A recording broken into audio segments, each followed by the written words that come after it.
తెలంగాణలో భవిష్యత్తులో చీర్ లీడర్‌గా హిట్లర్ బొమ్మ ఏమన్నా పెట్టుకుంటారేమో. ఎందుకంటే మొన్న రేవంత్ మాట్లాడారు. వాళ్ళు శ్రీధర్ బాబు గారు కవర్ చేయబోయి మరొకసారి హిట్లర్‌ని పోడుకొచ్చినటువంటి సందర్భం. ప్రపంచమంతా హిట్లర్‌ని ఒక నియంతగా భావిస్తుంది. హిట్లర్ చేసిన చర్య నిజాం నవాబులు రజాకార్లతో చేయించిన అరాచకం కిందనే ఫీల్ అవుతారు. అలాంటి హిట్లర్‌ని మొన్న హిట్లర్ పెట్టిన పేరే హైడ్రా. హైడ్రా అనేటటువంటిది ఆనాడు హిట్లర్‌కి వ్యతిరేక వర్గాన్ని తుడిచిపెట్టే, చంపి పడేసేటటువంటి, భయపెట్టేటటువంటి, వణికించేటటువంటి వ్యవస్థ. అదే పేరు నేను కూడా పెట్టాను హైడ్రాకి. హైడ్రా అనేటటువంటిది వణికించడానికి ఉద్దేశించింది అన్నారు.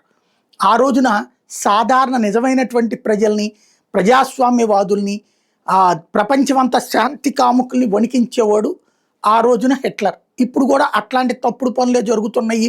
హైడ్రా పేరుతో సామాన్యులు, మధ్యతరగతి, కొనుక్కున్న వాళ్ళని వేధించి హింసిస్తున్నారు.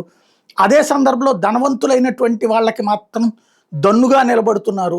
ఓ పాత బస్తీ చెరువు విషయంలోన, లేకపోతే రేవంత్ రెడ్డి గారి బ్రదర్ ఏరియా దుగ్గన్ చెరువు దగ్గర ఉన్నటువంటిదా, వాటి జోలికి పోవట్లేదు అన్నటువంటి విషయాన్ని ప్రధానంగా ప్రస్తావిస్తున్న వేళ ఈ హైడ్రాకి సంబంధించి హిట్లర్ని సమర్థించిన దాన్ని కవర్ చేయలేక ఇబ్బంది పడాల్సిన పరిస్థితి పాపం శ్రీధర్ బాబు గారిది. అబ్బెబ్బే, ఎవరైనా సరే పట్టున్నటువంటి స్ట్రాంగ్గా మాట్లాడే వ్యక్తిని, స్ట్రాంగ్గా పనిచేసే వ్యక్తిని, కమిట్మెంట్ ఉన్న వ్యక్తిని హిట్లర్ అంటారంటూ కొత్త వివరణ ఇచ్చారు.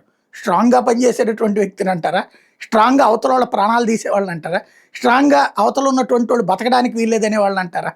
టోటల్గా హిట్లర్ని సమర్థించుకొచ్చి ఒక కొత్త కల్చర్ని మనం తీసుకుని వస్తున్నాం. అది రైటా రాంగా అన్నది ఆలోచించుకోవాల్సి ఉంది.